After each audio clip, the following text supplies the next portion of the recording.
listening to Dane and Jeff's Media Dump.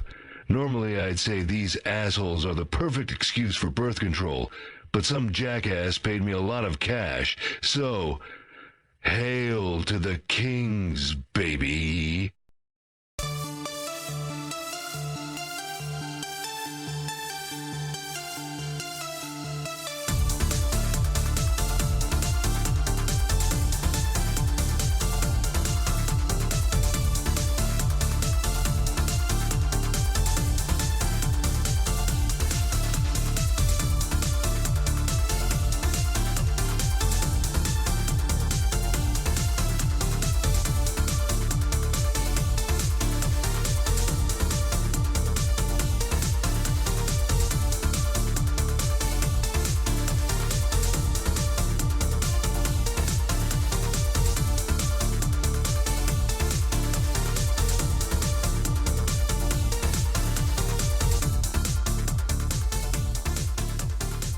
My happy ass was forced to wake up at 1:45 because both my cats decided it was time to party. So my poor wife, she got out of bed just so I was able to get a couple more hours of sleep because obviously I had to work overtime this morning. But man, she ended up taking like maybe a hour and a half, 2 hour long nap. So while she was doing that, it's like, all right, time to be a no man Pokemon master. What is the deal with that shit? Have they just added like a catch-em-all mechanic to No Man's Sky or some shit? I mean, the mechanic was already there. Now there is just like a reason to actually, collect them. So originally it was you could like feed creatures, and then they added it where you could have a companion and they'll follow you around, and if it's big enough you can ride on it. It doesn't need it to be big enough. It could be a tiny little thing. Wait, you can ride a thing? You can ride a tiny little thing. They're getting a little close to infringing on Nintendo patents. Don't they own riding a thing now? Dude, I had that same thought. I was like, well, there's no ball mechanic, and I think that was the big issue with Power World. That came down to that was the only thing they got away with getting them on. You mean the thing they patented after Power World came out? Yes. Yes, I do.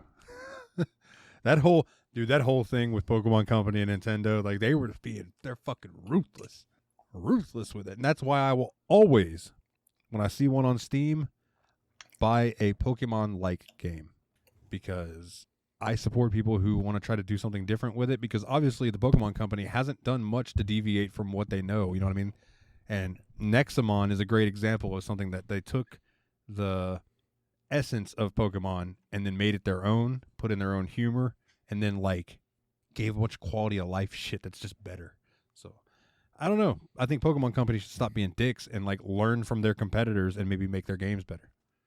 I just find it funny how the new Pokemon game, it's like we watched the trailer. It's just like, what the hell? It's like post-apocalyptic. Ditto starts turning into everything. It's just like, oh, okay, so this is how the world completely ends. Ditto just collects them all. It was all Ditto's fault. I still like the fan theory that Ditto exists because they were the failed experiments trying to make Mewtwo. You ever heard that one? Yeah. I don't know if I've heard that before, but I like that theory. That would make sense to me, that they're just this amalgamation. Only two Pokemon start off with Transform as they have that ability. Ditto and Mew. And Mew, yeah. And Mew and Ditto use the same colors for their color palette whenever they move to color. And you find Ditto exclusively in the mansion where they were doing the experiments to create Mewtwo. And Mew's whole mythos is he contains the genetic material for all Pokemon, so he can learn every TM.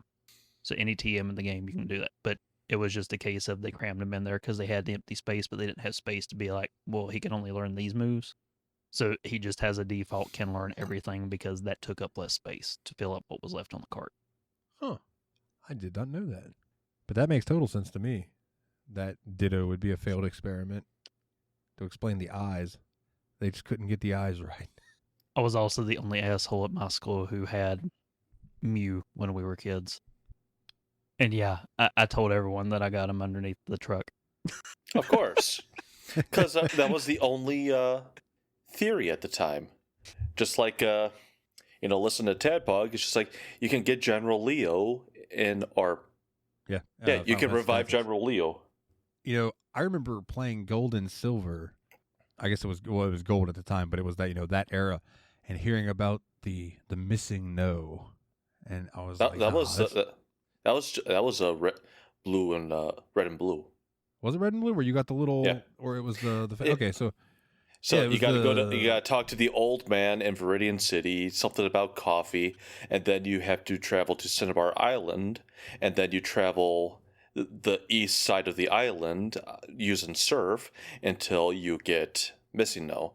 And along the way, you could also come across a level 127 Snorlax, which I did catch, and if you try to trade him or something like that, it's like, yeah, we can't do that because that thing is abnormal. And I think sometimes if Missing No evolved, it would turn into Kangaskhan, like if you leveled it up. I believe I remember that. Yeah, There was a theory that Cubone was originally a link to Kangaskhan because the idea was the little baby in the pouch on Kangaskhan, when Kangaskhan died, put on the skull and grew up in the Of its Cubone, mother. and then that would go to Marowak, and then that would go to Kangaskhan. And Yeah, it was just Pokemon's some weird. weird. Like, you actually read the Pokedex entries, and that shit gets weird. It gets dark fast. Outside Xbox has a couple different on videos. I think it's on Outside Extra where they're like 10 Pokemon that are way creepier than they need to be, and some of them, yeah, dude, it's like fucking hell. This is a kid's game, right? But it's based on Japanese lore and shit like that. Some of them are fucking like Sneevil, I think it is. It's like they're so quick they trip you and like cut you and shit, and you don't even know. So if you just have a random scratch on your leg, it probably came from a Sneevil. I think it was Sneevil. I think that's the name of it. I mean, I know Sneevil. I didn't I stopped playing after second Gen 2, so I have no idea. I gave it to Gen 3. Gen 3 is when I built. Sneevil was the little black guy with the blades for fingers, right? I thought it was brown. Is this a racial thing? This sounds like a racial thing. I thought he was black. No, that's Jinx. You're thinking of Jinx, Dane. The Pokemon that even the Japanese were like, oh, we need to purple this out for the cartoon. yeah, and now in the game she is purple.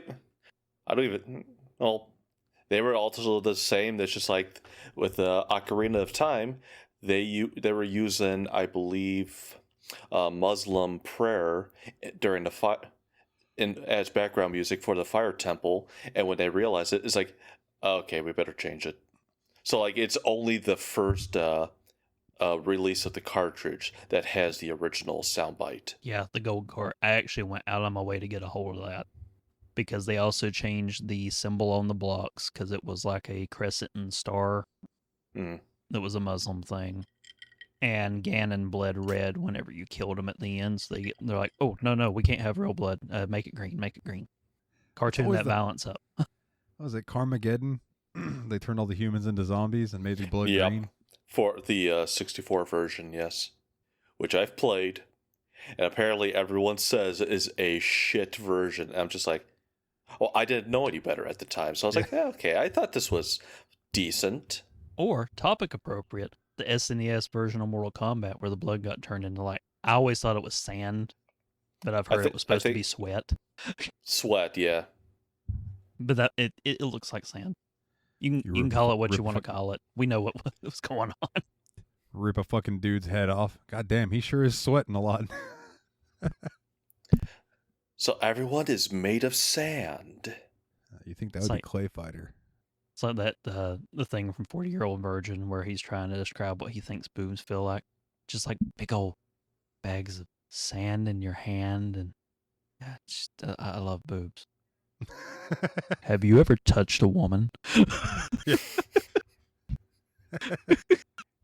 My favorite line in that whole movie is, I hope you've got a big trunk.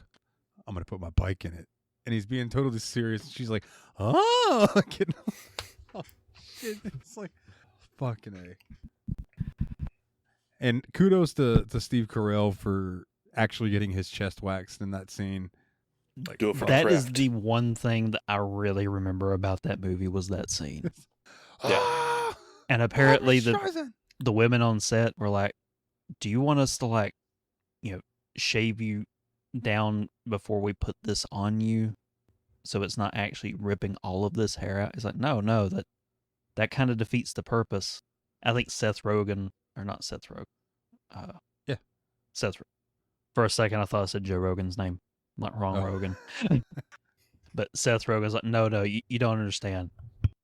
This is a man thing. We enjoy one another's pain. And we want that to be felt through the camera. And it's true because me and my idiot friends were inspired by that scene. And when we were trying to make our own Jackass-style videos, we waxed Big Dick Brandon's ass. So, like, and, very visual joke for an audio medium. We spread. We talk about we have viewers. Yes, we have viewers, and they know exactly what I'm doing with my hands right now. We spread the cheeks, pasted Oh, the no, you trench, and packed it tacoed him. in, Oh my fuck, bro. and then slapped them together. So, like, he was sealed up tight, and then we wouldn't pull it off. He had to do this to himself. You guys are dick. And I'm pretty sure we caught the back of his bag on the bottom end. Oh. Oh. Oh. Yes, we filmed it. No, I don't have the tape. I don't know how much longer I would have hung out with you guys after that. Oh, fucking A. That's brutal. Oh. He always said, I'm your life tester. I do the dumb things so that you can find out if it's a bad idea or not. So I took him up on that offer, and we put him up to all with the dumb shit. He's kind of like Nostalgia Craig. I do the dumb things so you don't have to. Basically. I was also the shit stirrer. One time. Yeah, I know. Imagine. So, like, hanging out with a bunch of Marines is fun, but also dangerous. So a couple of his buddies from, I think he was stationed at Camp Lejeune down in Wilmington at the time. They all came up with him for weekend leave. And he come over, he gets me, and the plan was to go steal some road signs. Or, sorry, strategically locate some road signs. And we get back to his house, and these guys, Chase and Dirk, both asleep.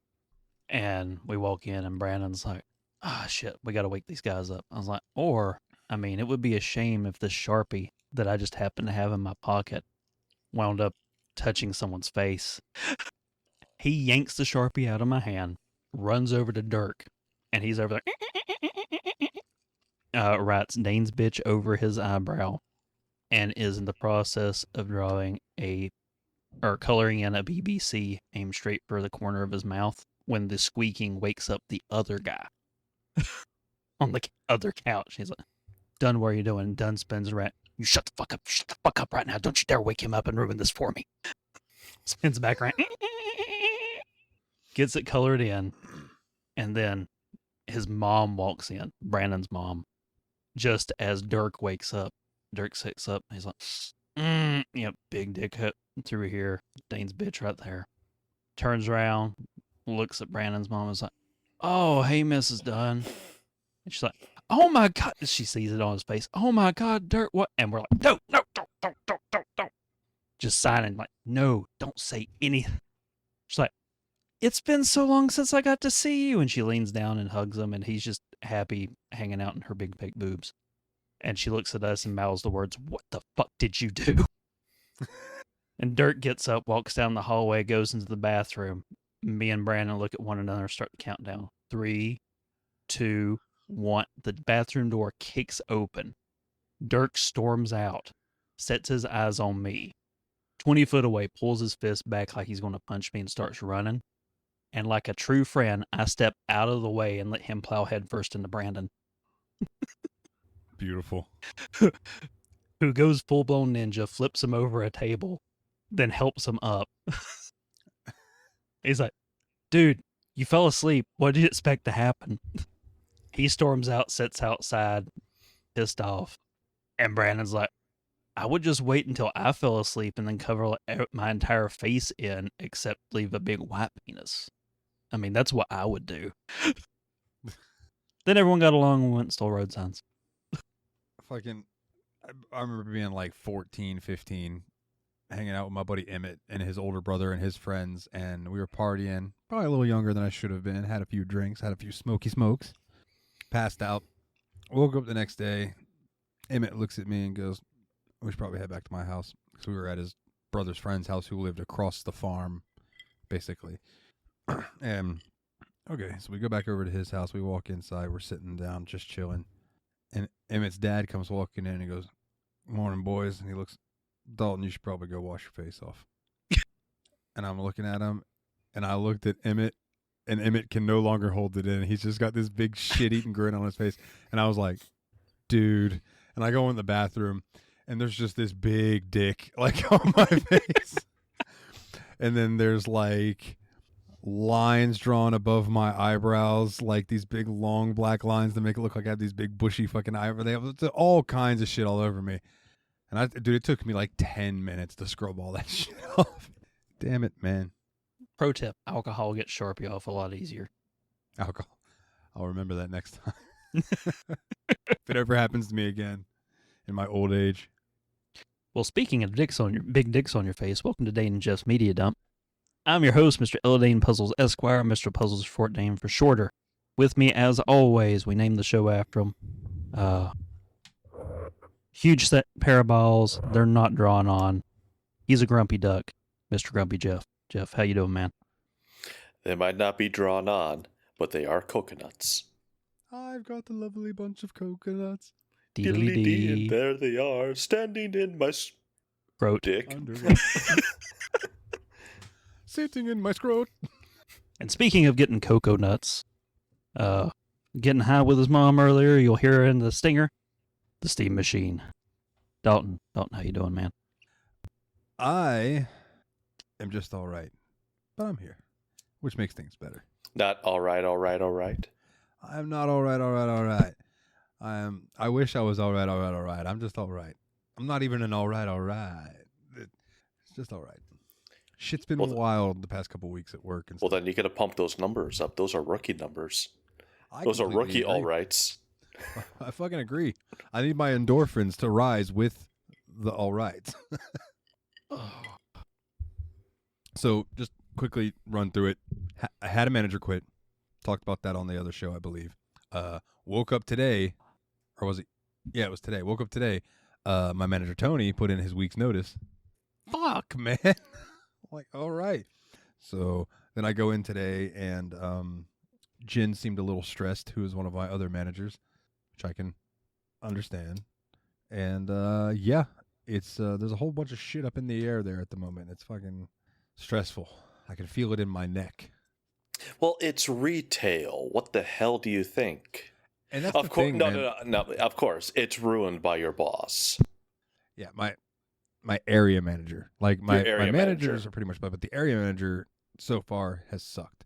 One of the things too is, like, I said this today at work. I was like, selling weed was a lot easier when I was doing that out of my bedroom. It's like I didn't have any fucking bosses to answer to. There was no corporate bullshit. It was no just one's me hair and the was weed. green. Yeah, You kept all the profits.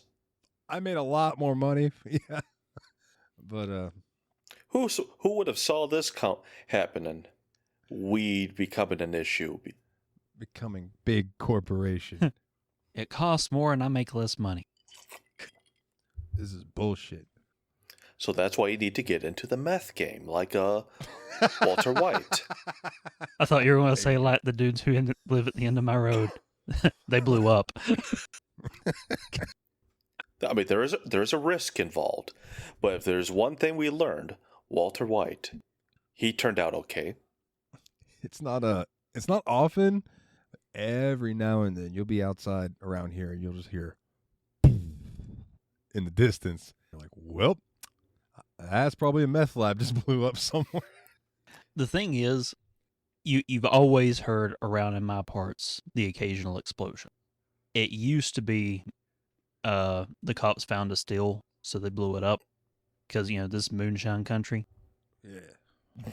and the traditional was to hack it down with axes, but we had a sheriff who just had a hard on for ruining moonshiners' days, so he would just blow them the fuck up. That's wild. A little extreme. There was one, and I ain't gonna name him. I know the dude, and he's still in the business. He had a massive tank that he was working out of that he had buried and disguised as a hill. Beautiful. Dude's got a Hobbit style fucking distillery. I love it. Fucking Hobbit hole tank. It's amazing. And he had been working it for years and years. And they finally found it and blew it the fuck up. And I heard that shit echo. I was outside when it went off.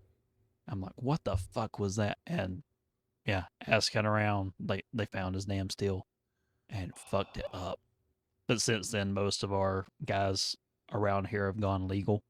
So we've actually got legal moonshine distilleries all over the county now. I see that shit all over the place down here in the jars at the gas stations and stuff.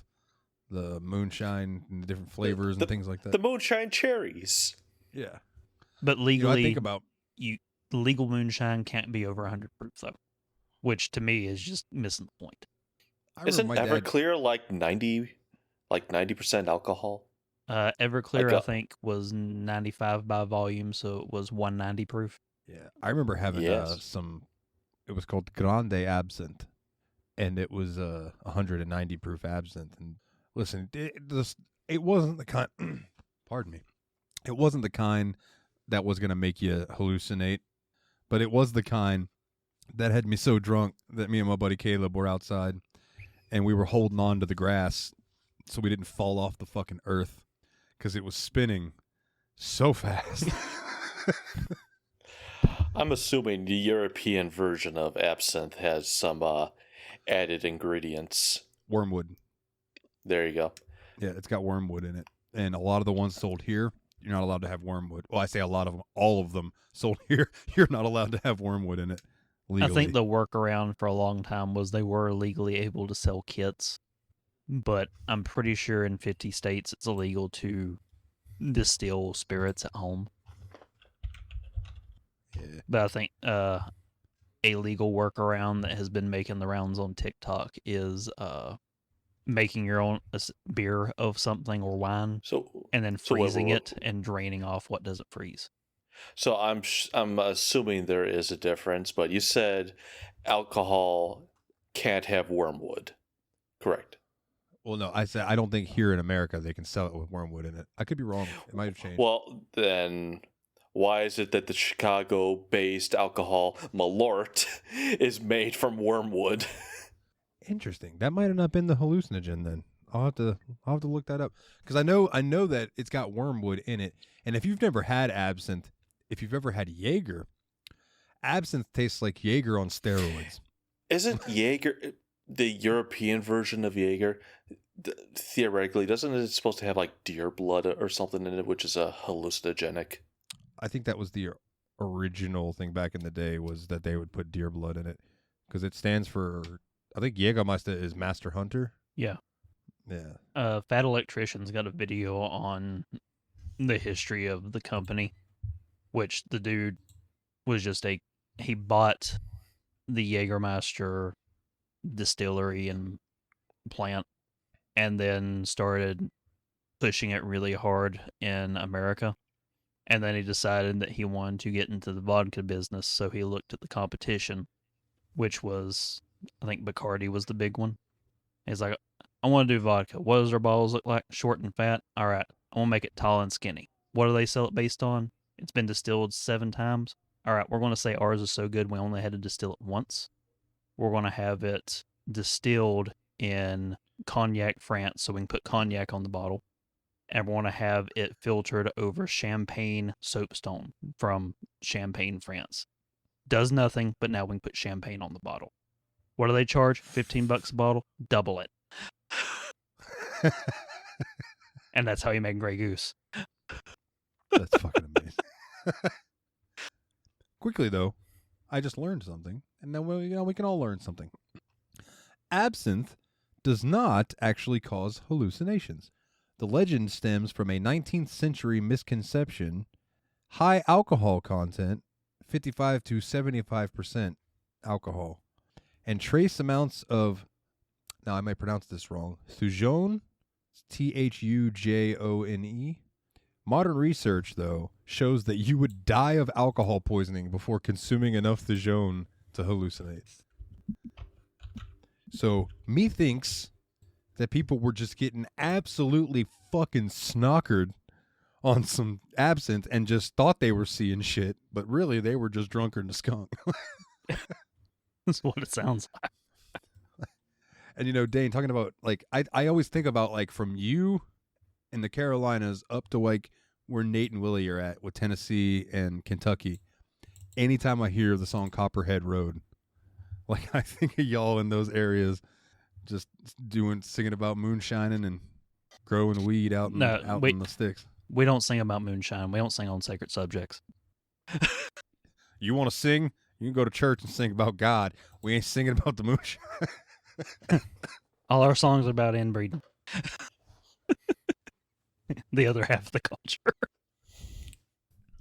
Oh, that's funny. Oh, fucking hell. So for haha, Dalton found an error. Did anyone actually say anything about our 3-episode drop on April 1st? No. The only thing that I have seen was praise towards you for a good April Fool's joke. I don't know what you're talking about. I know Hey, Mick man. messaged me and was like, God damn it, that was fantastic. Hey, man, we were given an award for that. That's true, we were. You know, he actually messaged me that day and said talking about how salty he was for his April Fool's video and how it ended up being so much more work than he had anticipated. And I said, oh, really? Ours took 10 minutes. Are you extra salty now? You're such a dick. It didn't even take us 10 minutes. We just gave you like 1 minute of material. It was like 5 minutes to record and 5 minutes to edit. So, The easiest assignment you were ever given. and the most effort that I've put into an edit since the Drunken Review sobriety cut that we did last year. Now that shit's funny too. The brilliance of 4.5 hours down to 2 minutes. I love how you looked at that and thought that the minutes and seconds was hours and minutes. I thought it was 2 hours and 30. It's like, oh, how about that? And then all of a sudden, it's like next thing I know, the episode's ending. It's just like, wait, what? And then I actually focused. I was like, oh, well played, sir. I think Nate loved that one more than anybody. Yeah, that was the intro straight into the outro, right? Yeah. Isn't that what it Yeah. was? Yeah. Oh, yeah. That's fucking brilliant, dude. That's like, there was no sobriety in that episode. If I remember right, I was real drunk on that episode. We all were. I think my biggest Willie and I were regret like, is that my magnum opus quiz exists in that episode where we did what I end up calling it, Grumps and Puzzles, the little fake little RPG that y'all played.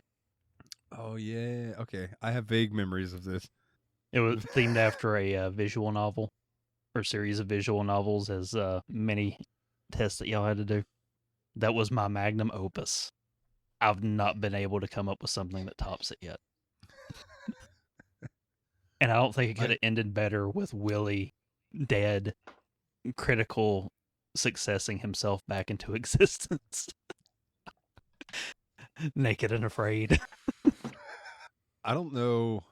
It's probably like a tie for the drunkest I've been on air between that episode and that one episode I did of Yab's Pod where I was drinking and Ostara came in and started calling me master and shit and just completely threw me off my game because she was dressed like a cat girl. All of a sudden she just appears on the camera in Jeremy's house and I'm like, what the fuck?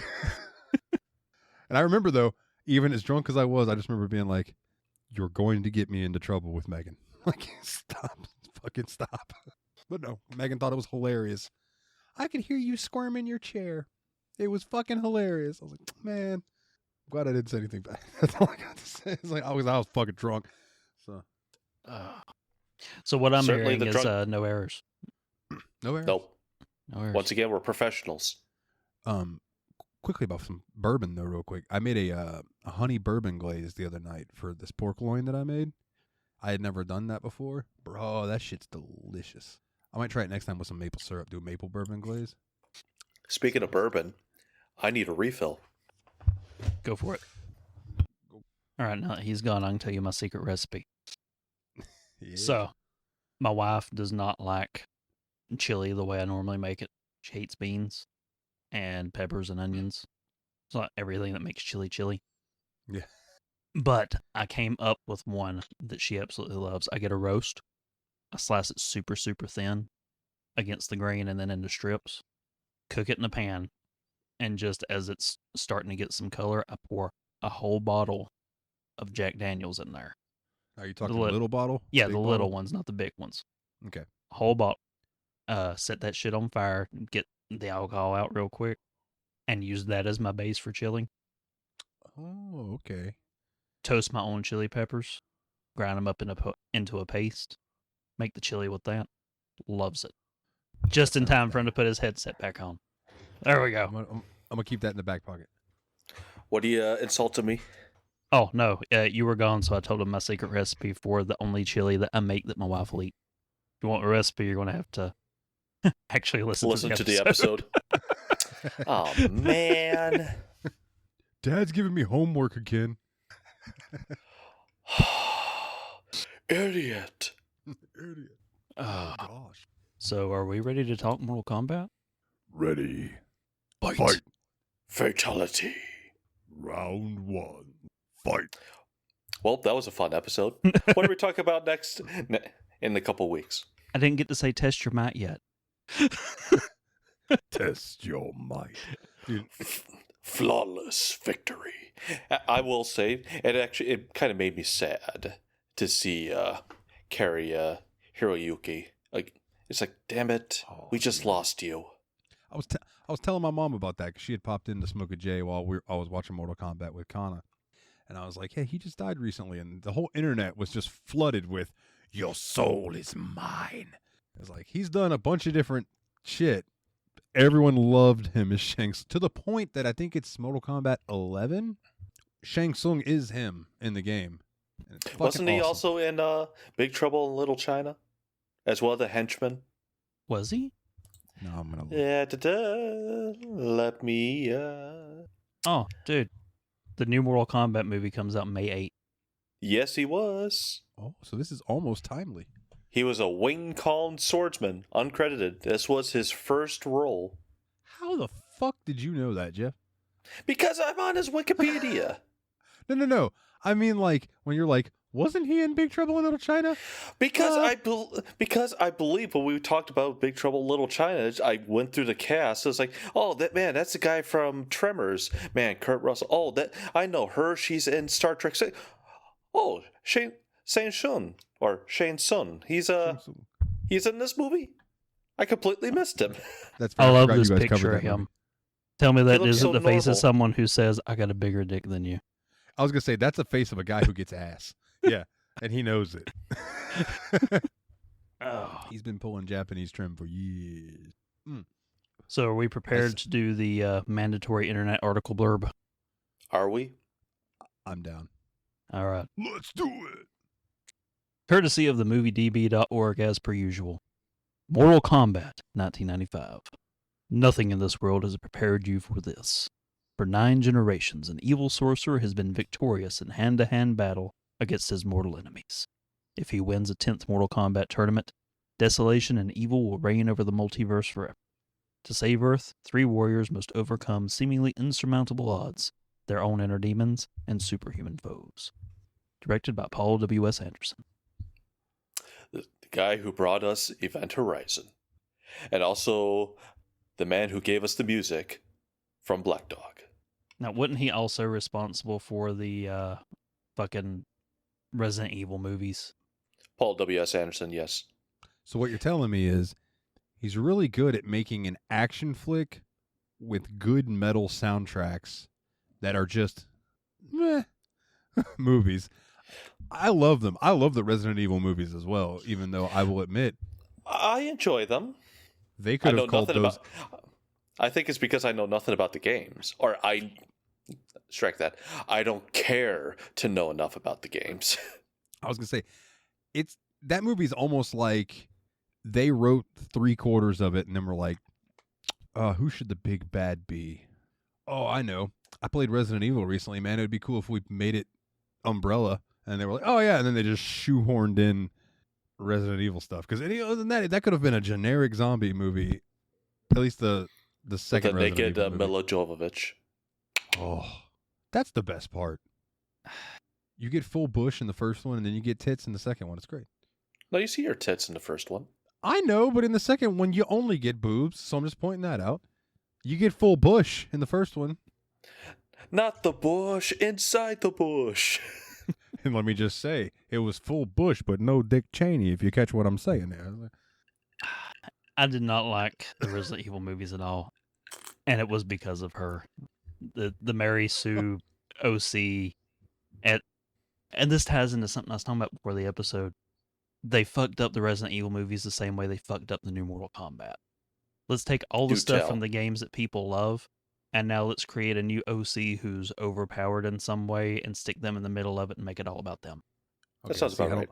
I don't know enough about the new Mortal Kombats to know, but the new Mortal Kombat all revolves around them, the heroes from Earth having to find some way to unlock their hidden ability, which is to explain how the weird shit that they can do in the video games that are superhuman, like the weird green energy balls that Johnny Cage throws.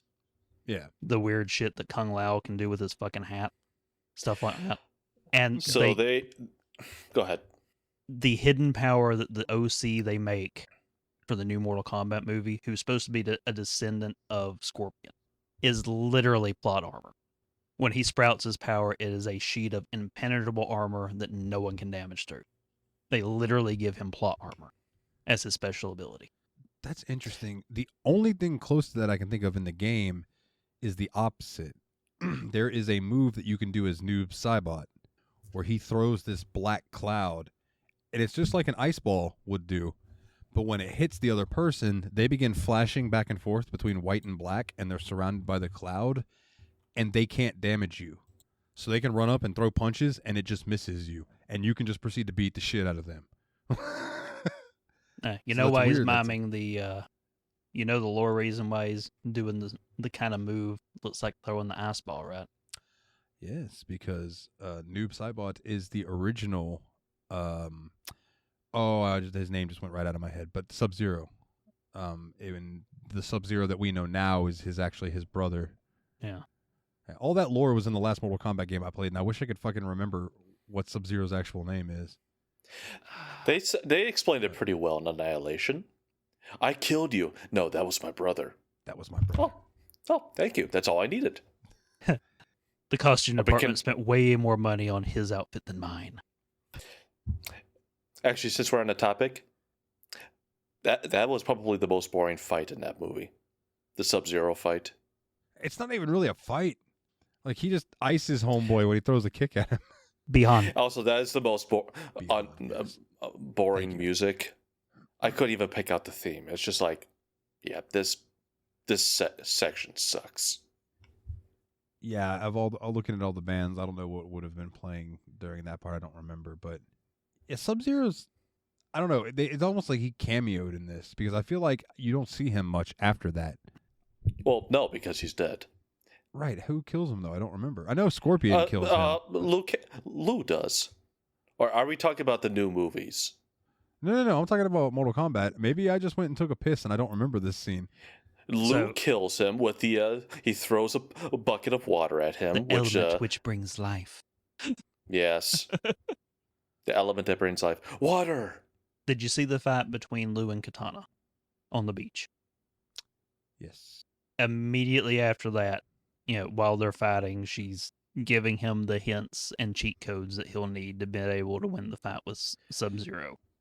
Not only that, she repeats herself during the fight. He's like sitting next to the bucket of water. He realizes she's watching, and she repeats the line. I don't even remember what the hell it was. Use the element which brings life, which she Yes, doesn't that. say it out loud that time. Oh, It yes, could that be implying thinks- she's communicating telepathically, or it could just be him it. remembering it. Who cares? I don't think anyone put in the effort for it. But all we know is that he's just like, water! Like, yes, thank you. And then I guess Sub-Zero wanted to die because whatever the hell was he was trying to do, it took him way too long to charge it up, and he didn't even complete the spell. He just stands there and he's like, like if he was screaming, he would be powering up like Dragon Ball Z while he's making this gigantic ice-inducing He was force field upgraded to spread. 9,000, and he didn't even get there. Oh no, this is But super yeah. weak. Power level of 1006. Kicks his ass. What the hell? Oh, it was upside down. It's over 9,000. But yeah, I thought this was the worst part of the movie, the worst fight. I really like. I think they did. Let me preface. The Scorpion fight is one of my favorite fights. The thing coming out of Scorpion's hand just doesn't sit well with me. It's There's pointless. just something weird about it. Like, because it's the same CG that he uses in Event Horizon, and it looks terrible. I still don't know what the fuck they were thinking with that. It's here. I mean, that's probably the only thing I remember about that fight is, get over here! Well, then he portals them to the pseudo hell-looking place with all the random scaffolding and cobwebs and shit. Welcome. And it's just like, how does he get back? My thing is, I don't think it's ever been stated in the game that the thing in Scorpion's hand is alive. It just comes out. It's a spike. It's a harpoon. It's just a little spike on a rope. But it blinks. It has eyes. It has a mouth. Not in the game. It's alive. Probably not in the game, but in the movie it is. It's just like... No. That's my point. I don't know why they made it a live thing in the movie, like, because it's not in the games. So that's always baffled me that like there's just this little creature that comes out like, oh, hello, I'm here to bite you. Jackie Chan did a better job with the weapon that Scorpion is supposed to use in Shanghai Noon by tying a horseshoe to the end of a rope and beating the hell out of a bunch of people with it. And it's the exact same moves that in the new Mortal Kombat that, what's the dude's name? I love the actor. But the opening scene in the new Mortal Kombat is easily the best scene in the entire movie. It's the Scorpion Sub-Zero fight, right? Hiroyuki Sanada, this dude. Oh, okay. Mm-hmm. I feel like I recognize the name, but that could be from fucking Yakuza game. He's the dude who trains Tom Cruise in The Last Samurai to be a samurai. Dude, I don't know how I can find. One of my favorite jokes ever is a Paul Mooney joke from the Chappelle Show. Do you know which one I'm talking about? Tom Cruise in The Last Samurai is like Tom Hanks in The Last Brother on Earth. The Last Brother on Earth, starring Tom Hanks. That still makes me laugh to this day. When he's just like, The Last Samurai, starring Tom Cruise. Come on, man. It's a good movie, though. It is a good movie. Yeah. I was Way shocked better by than it was has a good any movie. right to be. Yeah, Tom Cruise is a better actor than he has any right to be. But like, yeah. But yeah, that joke makes me laugh. If he could just come out of the closet. Tom Cruise, will you just come out of the closet? That fuck John Travolta. Come on, John. Or come on, Tom. Come out of the closet. Come on. We just want you to come out, Tom. No, I don't want to come out. You come in here with me. You want me to come in the closet with you? Okay. Okay. And he goes in there. Dad, now Tom Cruise and John Travolta are in the closet. Isn't it eventually R. Kelly? What do they call R. Kelly? It's like, man, this is some crazy shit. Tom Cruise stuck in the closet. So I pulled out my gun. Everybody's like, "Wow, what the fuck?" Oh, good stuff, dude. Good stuff.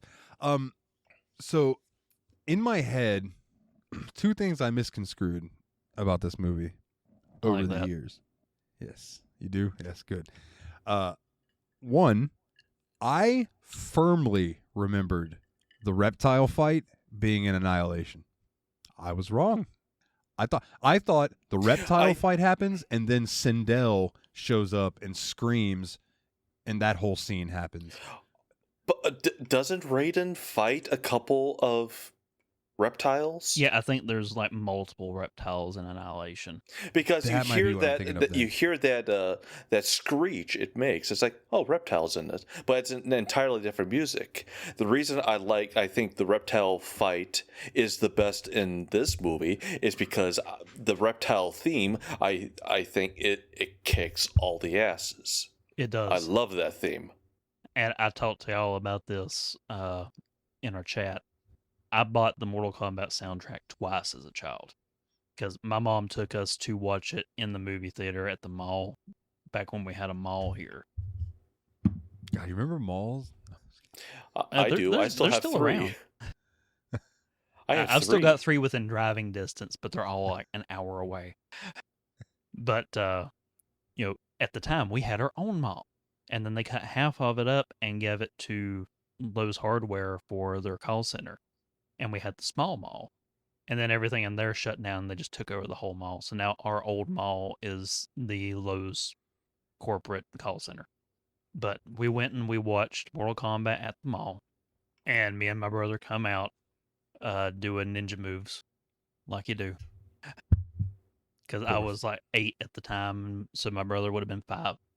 And then we went home, and I dug through my dad's fishing tackle box thing, and I found this rope that's got like a spike on one and a loop on the other that you're meant to feed through the fish's mouth and out the gill, and loop it back through so that you can have all your fish hung up on the line. And yeah, at this point it should be obvious. My favorite was always Scorpion. So I've got this ring looped on one finger and fist. So I'm spinning this thing and throwing it as hard as I can at my brother's face and yelling, "Get over here," and it's stopping like inches from his eye.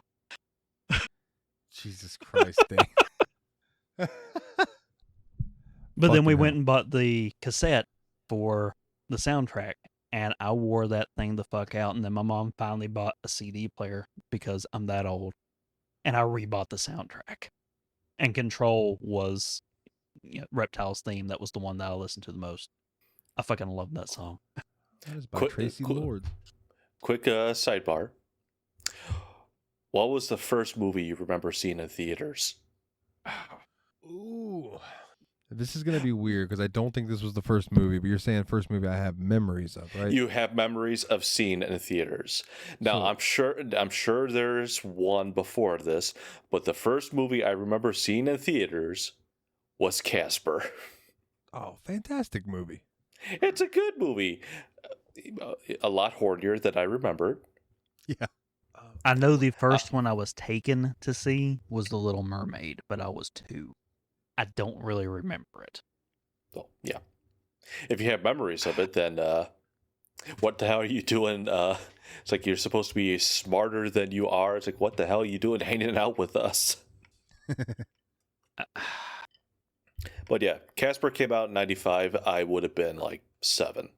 So it used to be like a ritual that I had when I would go visit my grandparents on the weekends and stuff, or like during the week when my parents would be working. They'd take me to my grandma and grandpa's house, and my grandpa would take my grandma and I to this big ass mall that had a big ass theater attached to it, and he would drop us off and he would go fuck off for an hour and a half, 2 hours or whatever, and then come back and pick us up. And I remember seeing a lot of different movies. My grandma really liked Martin Lawrence, so like we would go see some Martin Lawrence movies every now and then. And the earliest one that I can remember, I remember 2. So it's whichever one came out first. The Black Knight with Martin Lawrence in it, or good movie. What's the Worst That Can Happen, which is Martin Lawrence and Danny DeVito. And that movie, in my memory, was fucking funny. Is that the one like Danny DeVito's like a businessman. The two are like having like revenge. I want to say it's what's the worst that could happen? Damn it! Not again. Yeah, I think that's the one that came out earlier. I don't remember, but like there was a plethora of movies I saw back then.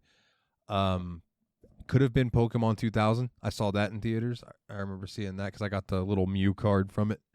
Oh, fuck you. I didn't get the Mew card. Oh. I don't have it anymore for what it's worth. If that makes you feel better, it got stolen from me along with all my other holographics.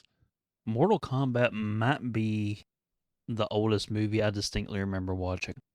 I know there were other movies, but that I would have to actually sit down and be like, I know I watched this in theater. I know I watched this in the theater.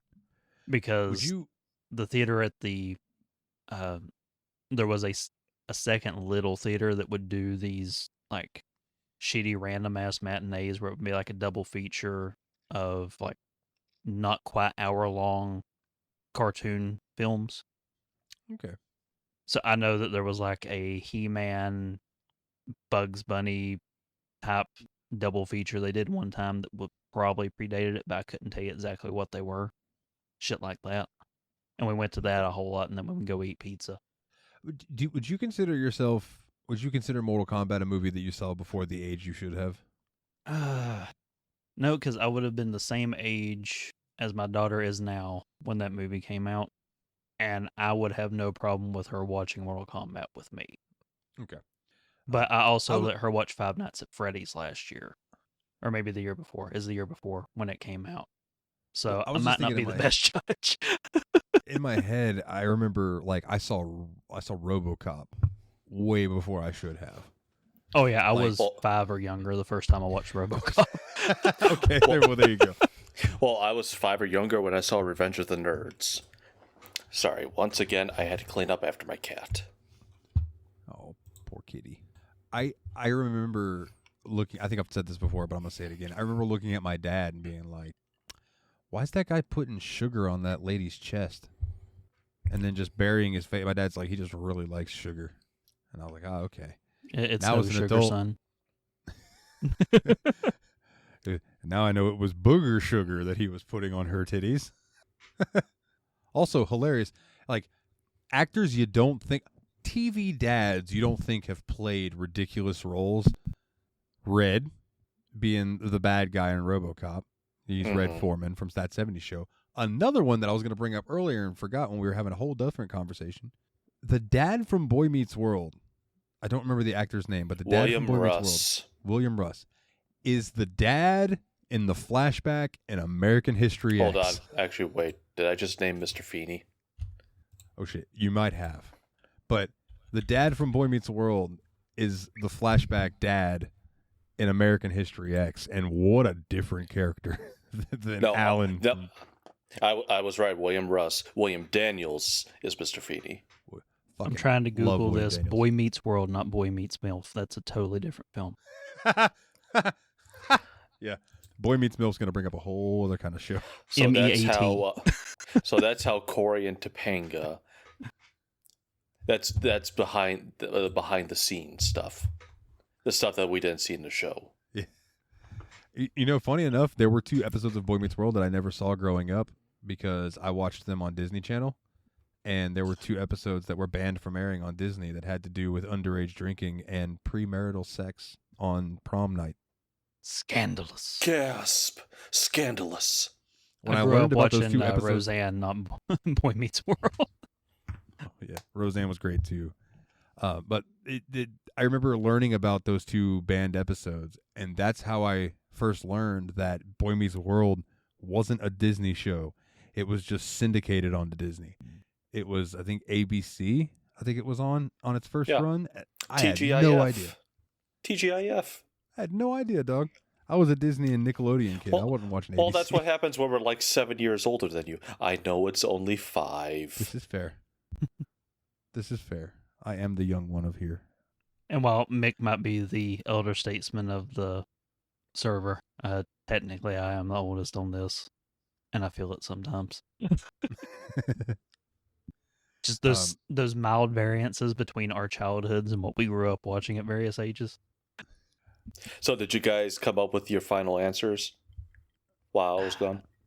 we watched movies on a fairly regular basis when I was a kid. I would actually have to go through all the different movies I remember and look them up. But Mortal Kombat might be the earliest one I can distinctly remember going to see. And I think that I finally came to, I remember getting that Mew card, so I think it was Pokemon 2000. My poor dad. He took me to the theaters for the first 2 movies. I'm shocked he still wanted to see movies with me after that. Because he did. He took me to see Spider-Man, Passion of the Christ. What else did we see in theaters together? That's a father's love, Jeff. That's a father's Star love. Wars. I think it was episode 2. Oh, I went to watch episode 1. Yeah, it's horrible.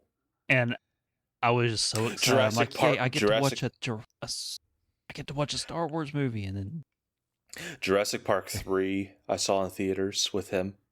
Now, what year did Jurassic Park 1 come out? 93. Okay. Year after I was born. So that would be the earliest one, because I remember going to watch that in the theater. So there you go. There's mine. My dad took my brothers to see it. I was only like 5 at the time, so they didn't take me. Now, I eventually did see it when they bought it on VHS. Hell, my mom, and I think my dad went too, which was unusual. He didn't normally go to movies, but we brought my little brother, and I would have been, 93. I would have been 6, so he was 3.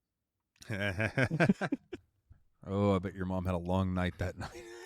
Well, it's not that different from seeing young kids these days going to see Deadpool. Yeah, that's true. Well, the new Deadpool's barely qualifying. No, I was talking about what I saw it in theaters in 2016. It's like I've seen 2 3-year-olds. I was like, really, parents? You realize this is a rated R movie? Now, you know, good on you. Good on you. When we went to watch Deadpool, me and my wife, it was before she was pregnant, and I wanted to watch it, and she was willing to go with me, and my brother wanted to go, so he tagged along. And my mom was like, I haven't been to a movie in a while, kind of fishing for the invite. And I'm like, well, if you want to watch Deadpool, you can come along, but her sensibilities have changed as she's gotten older. I'm like, it's rated R, She's like, I've seen rated R movies before. I remember how you grew up. And then my brother goes, no, Mama, it's a hard R. Deadpool hard R. I still think that's very tame compared to something like The Thing. So me sitting next to my mom, when less than 10 minutes in the movie, he's getting pegged by his girl.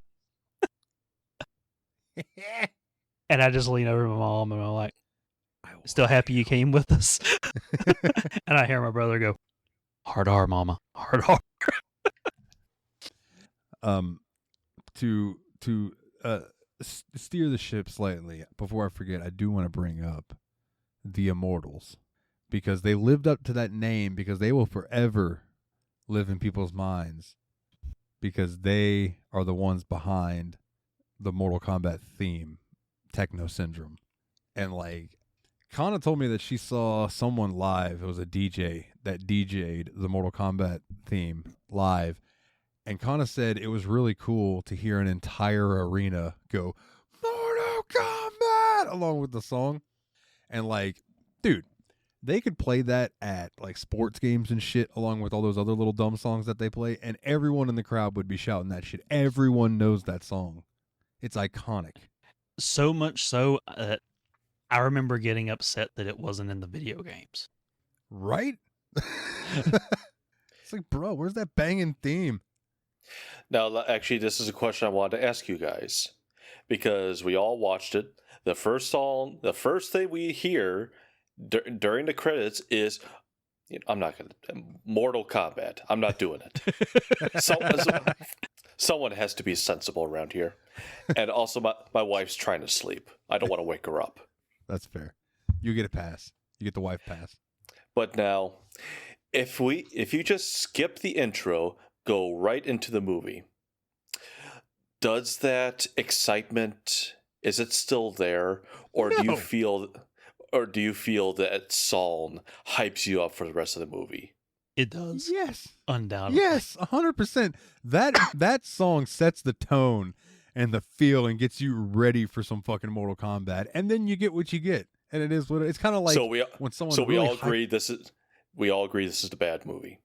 I think it's not a good movie, but it's a good movie. No, it is. I put it into that category because it's almost like someone really hypes up a restaurant for you and you're like, fuck yeah, dude, I can't wait to go here. I'm going to get this steak. I'm going to get this potato. It's going to be so good. And then you go and you get it and it's like, it's just all right. And you're like, oh, no. It's the appetizer is outstanding. It's incredible. And then the rest of it's just like, it's fine. Yeah. But you always go back for that appetizer. And if you're a little stoned or maybe a little drunk, that food tastes a lot better. So well, you'll get the appetizer at the end because it does come back for a little bit. It does. It's like that burp at the end of the meal and you're like, ah. I will say, I do want to say one of my complaints for this movie, and it's Sonya.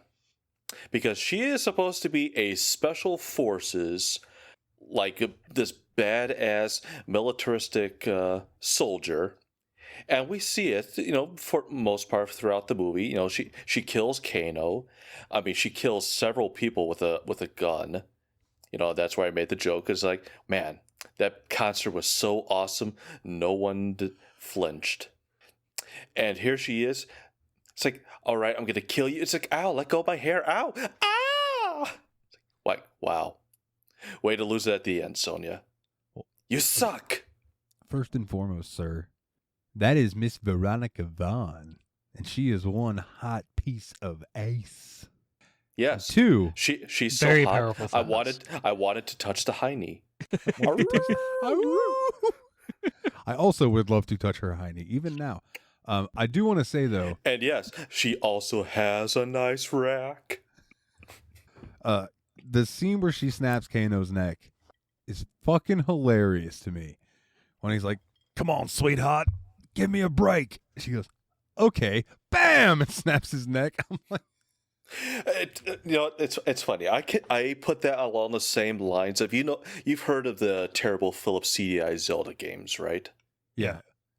There is this, and they have these cheap, horrible, like animated cutscenes in them. There is one scene where it's like after you defeated a boss, the guy's like, "You killed me," and then he melts, and then it just immediately cuts to Zelda, and she's just like, "Good." I put that along the same lines. It's like, come on, give me a break. Okay, snap. It's like, oh, I thought you were in the movie longer, Kano. Nope. I think I said to it was either Kana in chat or I said it to Willie afterwards. I said she gave him the whole Kit Kat, just bam. Now, I do want to say casting decisions. I don't think they made any really bad ones except maybe Jax. Well, he's hardly in it, but yeah, he definitely gets replaced with someone better. Yeah. I just do find it funny how in the next movie it's like everyone gets replaced. And, except like what is it, Robin Shu? Robin Shu doesn't Liu get Talisa Soto, Katana doesn't. Kano, after this movie, became canon Australian in the games. Mm-hmm. So like nowadays when he's voice acted in the games, he has an Australian accent because of this movie, and I love that. I thought Kano was like the best casting call they made. I don't know what it is about the way he played him, but that actually made me want to play Kano in the games because I always just hated playing Kano. I was always a Scorpion guy. I didn't like Kano in the games, and then I see him in the movie, and he's got such swagger about him.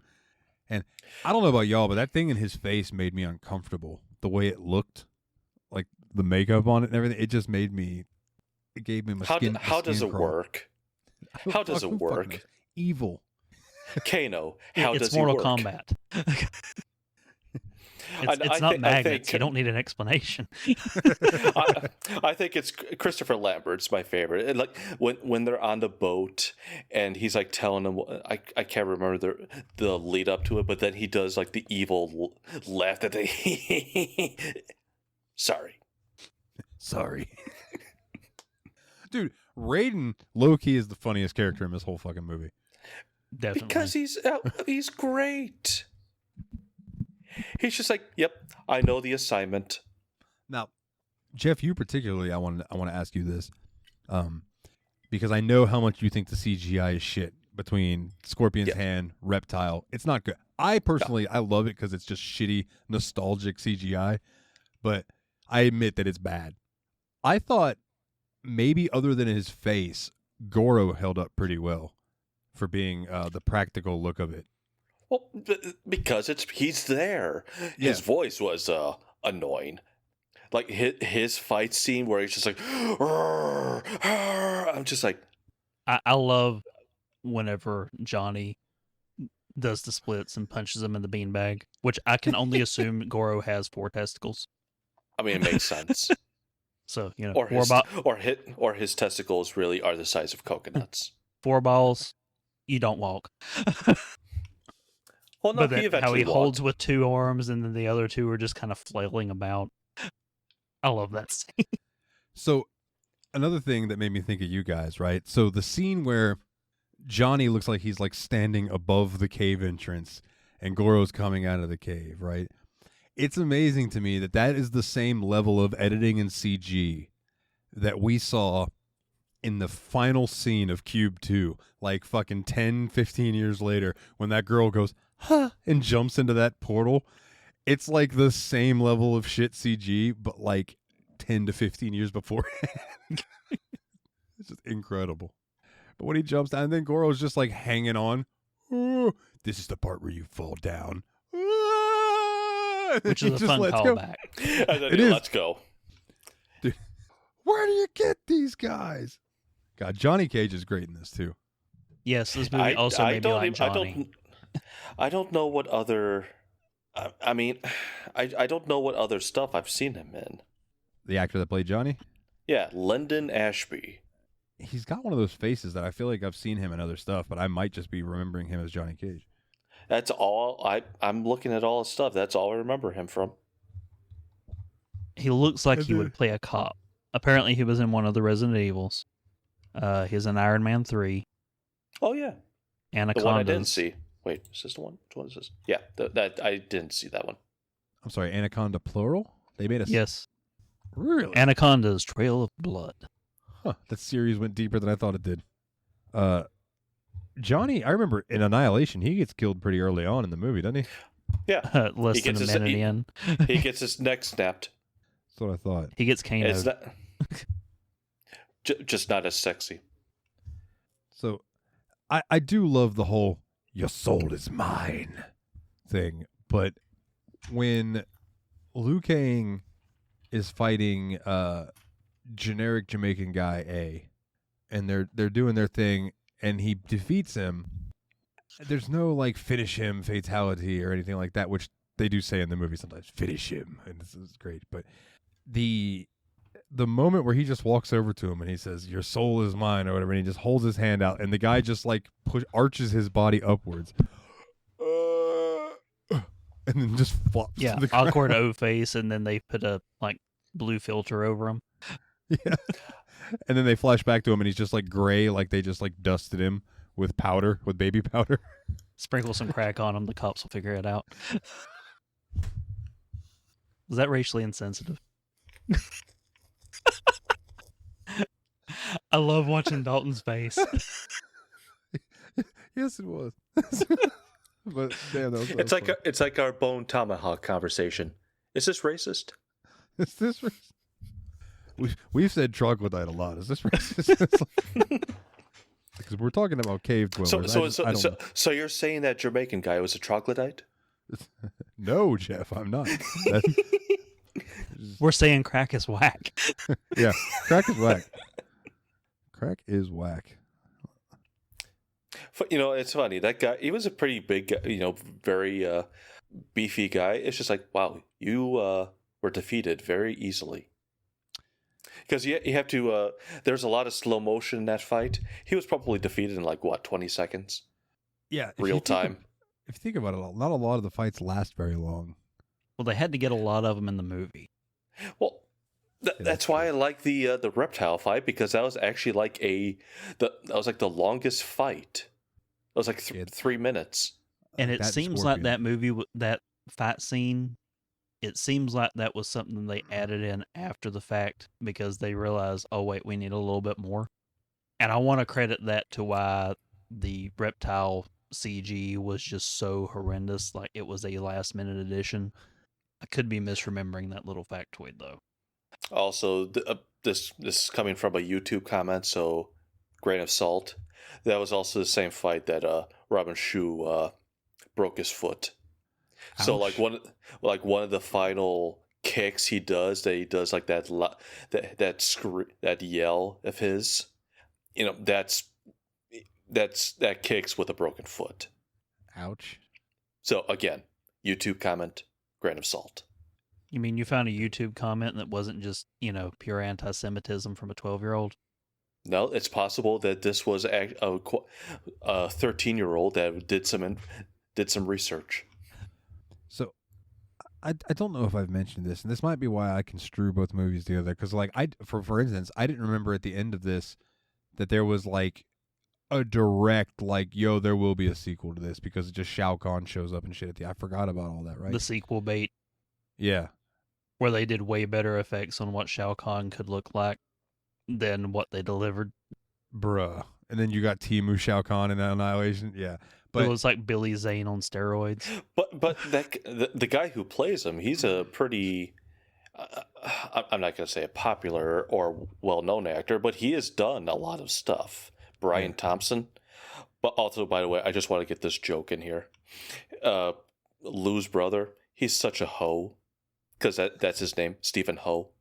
Jesus Christ. But the first time I ever saw this movie, I was playing, I think it was T-ball. It was either T-ball or rookie ball back in the day. And there was a kid on my team named Orlando. Orlando Jones? And I went to, no, I'm sorry. It wasn't Orlando. Pardon me. It was my buddy Justin. And I went over to his house, and his mom was like, all right, let's make some food and stuff, and let's watch some movies. And we went over and looked through all their VHSs, and I saw Mortal Kombat. Well, I had Mortal Kombat Trilogy, I believe, at the time on PlayStation 1. So I was like, yo, what? Let's watch. So we watched Mortal Kombat and then Mortal Kombat Annihilation. And me and Justin loved it so much that we then proceeded to watch Mortal Kombat and then Mortal Kombat Annihilation again. And then the next day we watched it again. So like both those movies bleed together to me because my memories of them back in the day were watching both of them at the same time, back to back. So it's like they're like one long movie in my memory. I'm actually surprised there's no cut of that. It would, you do think it would, they could bleed it in and make it work. I mean, it's the same exact intro, the Mortal Kombat symbol. It's the same music. Why not just cut that out and just like, okay, we've spliced them together. Suddenly all the actors look different. Of course, you would have to throw in a little disclaimer, like, this is the start of the new movie. There are subtle changes.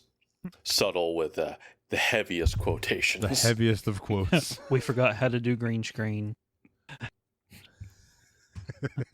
we lost all the costumes and had to remake them 10 minutes before we started shooting. It'd be funny, like, Raiden is played by Christopher Lambert again, but it's his version from Spirit of Vengeance.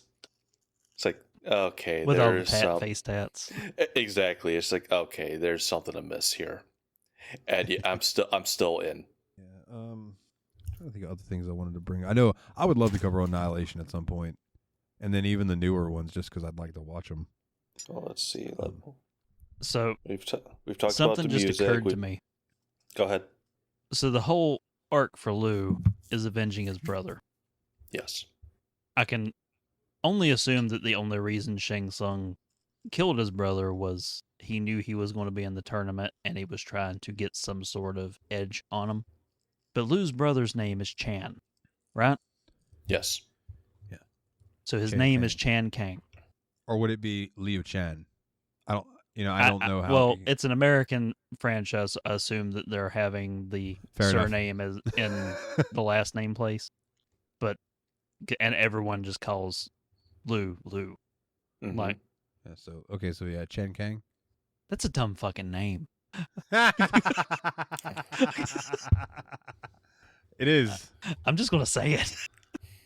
He deserved to die with a name like that. He deserved to die. Shang Tsung did nothing wrong. Also, the test that at the end, what was it for? Defeat yourself or something like that, overcome yourself, and that's like he's facing his brother. It's just like this is, you're trying to manipulate him into thinking that you. It's like saying, "Shun, you deserve to die. You're terrible at this."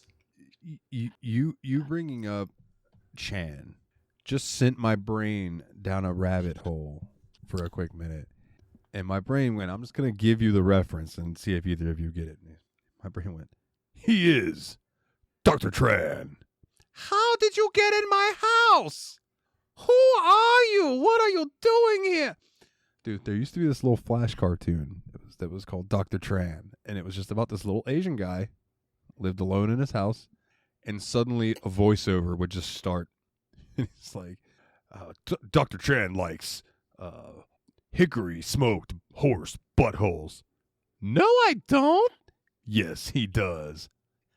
Get out of my house! Like, it's so fucking funny. And when you said Chan, for some reason, my brain did that. So the whole time you guys were talking about that, my brain's just going, Dr. Tran, Dr. Tran. Someone listening is just having a nostalgia blast right now from like Newgrounds. We should also I'm trying to figure out if give, that one was before my time or after my time, because I was kind of a little bit late to the party at Newgrounds. I'm sure I can find it. I'll find it on YouTube and send it to you and see if it sparks a bell seeing it. We should also give credit to Frank Welker, who made a few voice appearances in this movie. He was the voice of the Emperor at the end. He did the vocal effects for Reptile. So, Frank Welker, the man of our generation.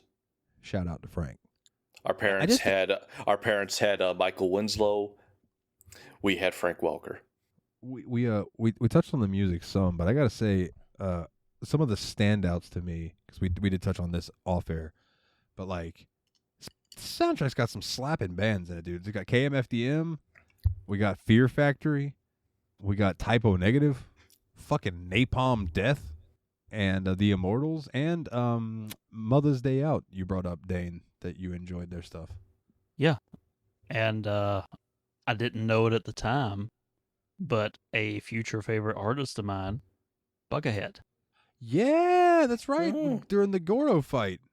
And like once you realize that Buckethead did that song, if you were at all familiar with the way he plays guitar, you notice it. Because I remember watching this movie after Guitar Hero 2 came out, and I fell in love with Buckethead and listened to just all of his shit that was out, which was a lot to go through. And then I was watching Mortal Kombat because I was feeling nostalgic and in college. So I put that on, and then it gets to the Goro fight, and I'm like, wait. This style sounds familiar. So I go through digging through my CDs and find my old Mortal Kombat CD and look, and son of a bitch, Goro versus Art Buckethead. Yeah, motherfucking Buckethead and George S. Clinton. And this is not the only movie he did a track on the soundtrack for. It seems like he would be one of those guys who would just like pop in every now and then and just do a banger for a movie. Mighty Morphin Power Rangers, the movie. That's right. He did the theme for that. No, he didn't do the theme. He did the theme song for the Weird Bird things. Oh, now I'm going to have to look that up. Like it's when and again you listen to it and you're like, yeah, this sounds like something Buckethead would do, but it's on the weird side of shit, not the weird funk inspired side of his shit. So my introduction to him was Jordan on Guitar Hero, as I think most people's of my generation's introduction to Buckethead was. But that was my introduction, knowing who he was. But yeah, the Mortal Kombat soundtrack was the first time that I listened to him. I just didn't know it yet. I think he also has a track on Saw 3's soundtrack. That wouldn't surprise me. Saw had some good soundtracks for being what kind of movies they were. I only watched the first one. The first one was good. The first one's a great movie. The second one, I'll even say that the second one's pretty good. They kind of lost the plot a little bit going forward. But I think they could have done Saw 1 and Saw 2, and that would have been a great duology. But now there's like 7 movies. I think there's 10.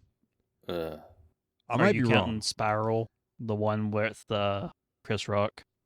No, I didn't know there was one with Chris Rock in it. Suddenly at the end, Will Smith appears and just slaps the shit out of his face. How'd you With know a that they saw. recast Jigsaw? He slapped the shit out of him with a saw. Well, this is a movie all about how we're about to play a game, so sit right down. By the way, Ed Boon, the co-creator of Mortal Kombat, he voiced Scorpion. Yeah, he does in the games too. Get over here. I think he was just happy to be able to say more than just that one line, and just had a blast Welcome. with. By the way, that quick montage of Goro killing all those guys, it's like 30 guys, just like you see all land on their back. It's just like, okay, I think we get the idea. Goro is unbeatable. Get on with the fucking movie. Well, I mean, it did kind of realistically replicate my experience playing the original game, because Goro was the roadblock that just fucked up my world every time I would play. Yeah. Well, get good, scrub. Fucking, I remember. Apparently, all he had to do was do the splits and hit him in the junk. Yeah, but I never played as Johnny. Well, that's your fault. In Trilogy, you would hit Motaro, which was the horse half centaur guy. Then you would and go through some more fighters. Then you would hit Kintaro, which was supposedly like the father or the brother of Goro. And then you finally hit Goro towards the end. And then the final boss was Shao Kahn, who was legitimately unfair. Well, it's good because we get to see them in Annihilation. Yeah. Oh, fucking, that's right. Motaro. Oh, poor Motaro. Although, correct? No, I'm sorry. It was one of the games. It was like Mortal Kombat Armageddon or something. They made him bipedal, but still like, so they made him more like a satyr looking thing, and it was really weird. Why would you do that? I don't know. It was fucking strange. They next time he was in a game, he was back to normal. So they realized apparently that was a dumb decision. It was the PS3 era, man. They were all kinds of companies were making weird. Everything had to be brown. It was a fucking strange time for games. Sounds racist. I'm just looking at the soundtrack for the next movie. You know, you get a lot of the same people: Immortals, KMFDM, Buckethead, Megadeth makes an appearance. Rammstein, Psychosonic, Juno Reactor. I remember the soundtrack for the next movie being very good as well. Oh yeah, I don't remember the second movie's soundtrack as well, but I didn't buy it. yeah. That's kind of like I know the Queen of the Damned soundtrack like the back of my hand, but I have owned that at least 3 or 4 times in my life on CD. Before they shuttered Google Music, when you could still buy music on Google Music, I had bought the Queen of the Damned soundtrack on there too. I will subject y'all to that movie sometime. So, Dane, your favorite theme in this movie is reptiles? Is that what we concluded, or? At different times in my life, I've liked different songs the best. When it came out in my youth, Control, Reptiles theme was my favorite. In high school, it was the Mother's Day Out song, which prompted me to hunt down a copy of their CD on eBay. And then in college, it was the Goro theme because of Buckethead. Is that your favorite still? I think if, gun to my head, I'm probably going to go still with Reptiles theme because it doesn't get old. That Dalton, song just hits. what's yours? It's the only song from this soundtrack that exists on a playlist on both Spotify and YouTube for me, and that is Techno Syndrome. When I'm in my car and I'm riding and I throw on I have a gothic music / dance music playlist, and I'm just driving along listening to whatever, and all of a sudden I just hear whoosh, whoosh, whoosh, do, do, do, do, do, do, do, do, choose your fighter. Do, do, do, do, do, do, do, do. I just start getting fucking hype. I turn my stereo all the way up, and I get ready to shout, Mortal Kombat! Do, do, do, do, do, do. And then I just fucking rock out And I love that the lyrics in that song are just the character select screen stuff. Sonya Blade, Sub-Zero, Liu Kang, Johnny Cage, Mortal Kombat. It's fucking fantastic, dude. Peak 90s techno.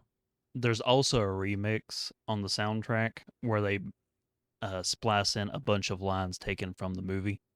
Like That would be cool. Raiden's line, like a handful of Well, people. I think which they played. Sonya's. It's the final song they play during the end credits. Probably, I didn't set through all the credits. Oh no, when I watched it. not probably. Yes, because I was like, all right, I'm just gonna listen and see what I just want to listen to the tunes. I was like, okay, so it's the remix version, and all of a sudden they started, like Raiden's quotes, Sonya's, and I was like, oh, okay, that's all I can say about that. Dane, when you were talking about hunting down a CD on eBay, Yeah. we are the king of tangents, and here's a side tangent. I remember. So, do you remember the video game Backyard Wrestling? I remember for PlayStation 2. It had like ICP in it. That was the big draw. It was like a Juggalo championship wrestling type game, but it was called Backyard Wrestling. So there was one song on that game on the soundtrack, and this song to this day slaps. And when you just rang this bell in my head, I'm like, ding! I'm doing a fucking vocal cover of this. It's a band called It's probably Ether Seeds. I always called them Ether Seeds because when I played Final Fantasy, I don't know why I always called them Ethers instead of Ethers. Same. Okay, so good. So Ether Seeds is what I would call the band. Must be a southern thing. It might be, Jeff. It very well might be. But they had a song called... You're Alabama, right? Let us know. Yeah, he's the between me and Dane. But their song was called Undone. And never heard about it. Never heard it on the radio or anything, right? And it's just this chorus. It's like, wait for me, I see your temple crashing down. It's a fucking rocking song. Years later, I'm like, I remember this song kind of like I did right now. And I'm like, oh, man, I'm going to look them up on Amazon, see if I can get their album. I didn't get it because I didn't have any money, but it was available for sale for 1 penny. 1 penny. And I was like, God damn. I didn't have a penny at the time or a card to get it. But I should order that CD and see what that band was about other than just that one song. Well, no, we got to be careful now. It might be worth 2 pennies. Oh, yeah, shit. I don't know if I can afford that. Now, the first time I did that, though, and it went through a video game, too. The first time I went scouring the internet and hunted down a CD on eBay, the ending theme for Max Payne 2, Late Goodbye. So I didn't play the Max Payne games, my brother did. I remember hearing that song and being like, that's a pretty damn good song. I'm walking in there and like watching the end credits just so I could listen to this song. And they even put it up, Late Goodbye, Poets of the Fall. And I went hunting because I wanted to hear more of their shit, and I had to import their CD from Finland because it was not available in the States to get a hold of it. Yeah, that was Remedy, right? That did no, Max Payne? Yeah. I think it was, they did Max Payne, and then they didn't actually own the rights, so they had to do other shit. But every one of their games past that point, Poets of the Fall has at least done one track in the soundtrack. Like in Alan Wake, they even did the voices for the weird band. I was about to say, yeah, Poets of the Fall was the band in Alan Wake 2, isn't it? That plays like the whole musical part of that game that happens. Yeah, they've got tracks in Control. But they have shown up because the lead singer and the head guy at Remedy were super tight friends. So they were just doing this shit because they were buddies with them. That's what's up. But I hunted down their CD for that, and I paid $35 to import that shit from Finland. The head guy at Remedy is Sam Lake, who is the face on Max Payne. The face, that's Sam Lake's face on him. Did he eat a lemon when they took that picture or something? I'm not sure. I've seen him do a little video where he's like, this is how you do the Max Payne face. He's like, first you suck in your cheeks, and he does the whole thing. Basically, he says you look like you're sucking on a lemon, and then you just look angry, and then cool or something like that. It just makes the Max Payne face. The Poets of the Fall song in Control is definitely the part where you're going through there's a certain part that happens where you're just going through this really wild area towards the end of the game, and there's a rockin' fucking song that plays, and that is Poets of the Fall, and it's fantastic. It's so good. But I spent years trying to get all my friends to check out this band. I'm like, listen to them, listen to them, listen to them. And my one hipster moment was in college. One of my friends, who I tried for years to get him to listen to these guys, finally discovered them on his own and was posting on Facebook. And Mason, if you listen to this, fuck you. I still bought the wizard keychain that you wanted. He posts it on Facebook like, I just found these guys. They're so amazing. Everyone should check them out. I'm like, motherfucker. And the song that he discovered was Carnival of Rust, which was years old by this point. Say, right? I definitely like, you son of a bitch. Tremendous. You know, one thing I think this movie was missing that I don't know how the new Mortal Kombats are. I feel like Mortal Kombat needs to be a rated R movie for blood and violence. They nailed it on the new one. Did they? Okay, good. To the point that when they're doing the fatality moves for fan service in the movie, the camera even like hands across and does dramatic zooms like it does in the fucking Mortal Kombat games. Yes, babe, that makes me so happy. And it is so obvious that it took me out of the movie. As much as I can get into the movie, that is. But the fact that Scorpion's character, they actually cast an actual Japanese actor in the opening whenever it's showing like the origin story for Scorpion dying, with Sub-Zero killing his family, then killing him. Yeah. He speaks in Japanese. So they have all this stuff. He is clearly Japanese. He speaks Japanese. And then when he shows up at the end of the movie as Scorpion, and his opening line is, "Get over here," in perfect screaming demonic English. I'm like, God damn it. If you had him scream "Get over here" in Japanese, one, Google Translated's version sounds a hell of a lot cooler, and we all would have known what he said. Yeah. Yeah. Fair enough, dude. I guess they teach English in hell. I was saying maybe that was the demon in him knew English. But two things. Yeah, go ahead. First thing, Raiden could have been played by Sean Connery. The role was offered to him, and he turned it down. Oh my God! I thought you were just making a joke, dude. I can't even imagine that. So were they just raiding the Highlander set? They must have. You must fight in Mortal Kombat, Liu Kang.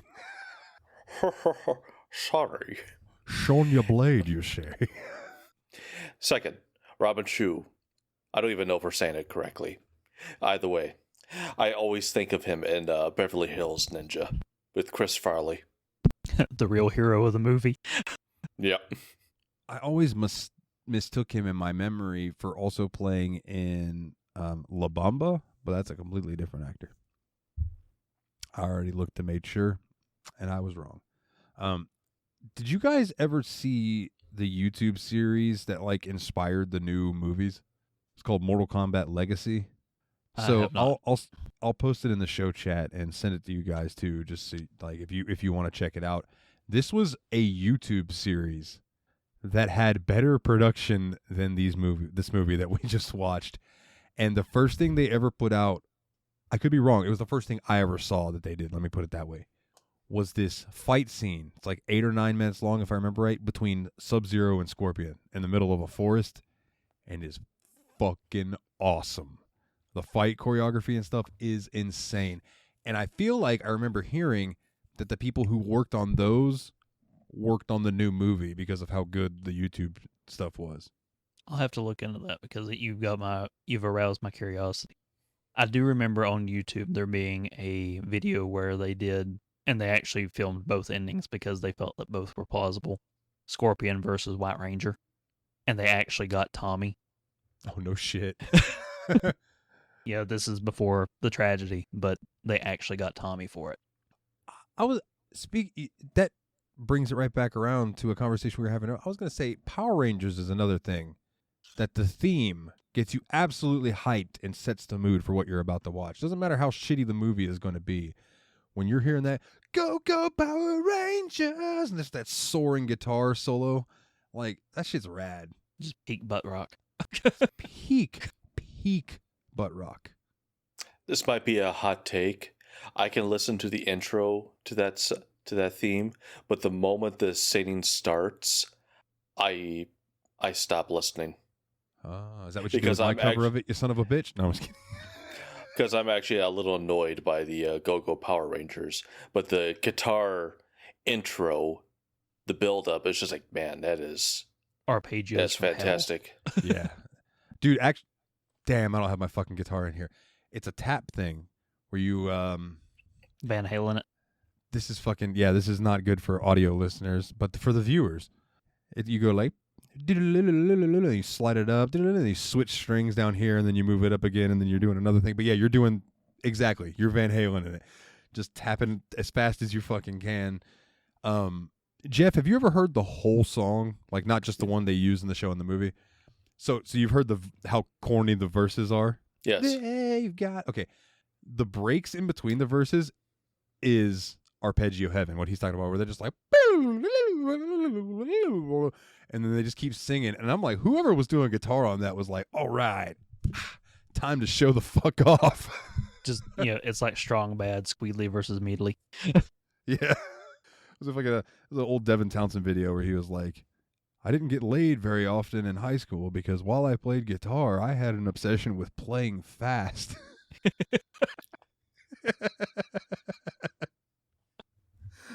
Oh, man. Well, dudes. Sex is a sprint. If you don't beat me to the finish line. I like that. Oh, dude, I heard a saying. I'm going to share it with y'all. That girl thicker than zoo glass. So, the glass at the zoo between you and the gorilla. I'm like, dude, I'm going to start using that. Like, that's just thick as zoo glass. Like, Jesus Christ. All the C's. All of them. All of them, to the point they make a chain and it's now an O. You've guys seen that video. I'm not sure if it's real or not, but the silverback charges the glass and you see it crack. Here's the thing. I saw that before big AI became a thing, so I really think that might be real. I believe it, but either way, seeing that glass crack, I would need... Not only would I need a new pair of shorts, I would need a new pair of shoes, socks, jeans. Hell, I probably would need a new shirt. Oh, yeah, I'd be pooping out my nipples at that point. I remember one of the funniest goddamn things I've ever seen an ape do. I'll say ape, not monkey. It was a gorilla. And it was at the Jacksonville Zoo, and there's this area down in the bottom where you can like go down and look at them through the thick glass. And there was just this gorilla chilling there, and he's just like, scratching his chest, and he's just sitting there. And this kid comes up and waves at the gorilla. And the gorilla looks at him, stands up, turns, takes a shit, and then just scurries off really quickly. like he was like... After he took his shit, I could just picture him giggling to his gorilla self as he ran away. And so good. If we want to end it right here, Cary Hiroyuki Tagawa, he was one of the apes in the Tim Burton Planet of the Apes movies. No shit. Yeah. Well, that just ties it all together in a nice little knot, doesn't it? Yes, it does. Tim Burton. Yeah, and I don't have much more to say about this other than it's not a good movie, but it's a great movie. Fuck it, I think it's just a good movie. I still really love this movie. I enjoy it non-ironically. It's just... Oh, I love it, yeah. For what it is. Like, I still think it holds up as a good Mortal Kombat film.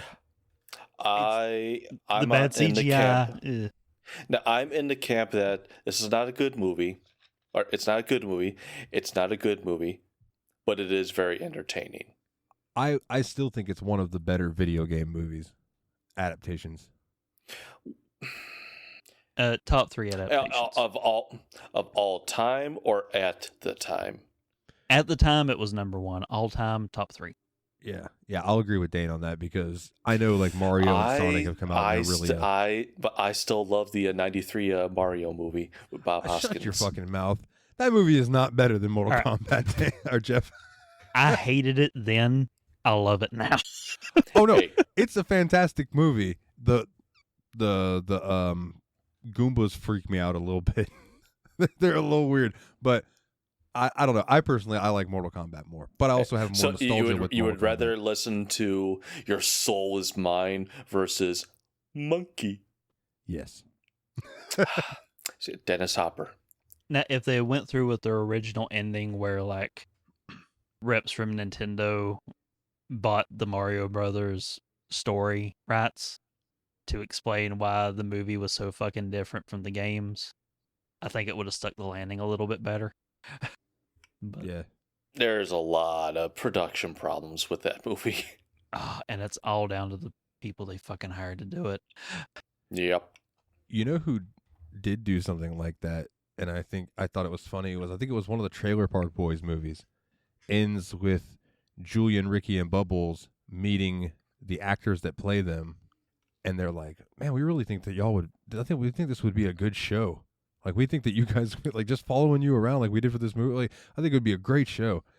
And it ties in like that, or like that's how Trailer Park Boys became to be. Which, what a good show. That is such a funny show. The fact that Julian just always carrying around his drink. And the commitment to that bit. I don't know if I ever saw him spill it either. Like, that's what I kept waiting for. Like, the day he spills this, all hell's going to break loose. And I thought that that's what it was building up to eventually. And I don't think it ever happens. I don't think it does. I think there's several times where he falls down and doesn't spill a drop. Yeah. It's like, I think they've gotten in car wrecks, and I've seen him get out, and his drink still has some drink in it. Yeah. We'll have to subject Jeff to some Trailer Park Boys sometime. Not the entire series, but maybe just some key stuff. Maybe a 5-episode arc. I don't think they really do arcs. No, each season is an arc, and they all end the same way. Spoilers. Well, that was supposed to be a dig at Mick. Oh, I know exactly what it was. Okay, just making sure. Yeah, we should do 5 episode arcs of a bunch of different shows, and then eventually just I'll pick South Park eventually. Well, at that point, I think we'll all be too old to continue podcasting. I don't remember how to record. I think we were going to talk about South Park. But they're now in their 173rd season. That'll be the Team Retro Memorial episode. Oh, Mick, I love you. Let me just go ahead and let me just put that out there. We're not doing South Park, Mick. Fuck you. Maybe if you die. Oh, my face hurts. In memory of Mick, we're still not doing South Park. Instead, we are going to do Treehouse Horrors. Eventually. I do love a horror in a treehouse. It's always a good time. Indeed. Well, I guess that sums it up for Mortal Kombat. So next pick is Jeff's. So, Jeff, what are you dragging out of the media dumpster for us next time around? Well, gentlemen, if you recall a couple years ago, we just did a best of the year. Well, Dalton, since you're a temporary permanent host, you're here until we decide to kick you off. Permanent guest host. I think that's what we Fair. said. Temporary permanent guest host. We are going to do the best of 1992. And if you recall the rules, it is your favorite video game, your favorite movie, your favorite TV show, and in honor of you, we'll also include your favorite song. And they all have to be released in 1992. And I will allow you to sprinkle whatever. So, like, Dane, if there's like a board game that came out in 92 or whatever, use your imagination. Can I get these in writing in our chat so I can remember? Yeah. No. Thank you, Dane. Fuck you, Jeff. Thank you, Dane.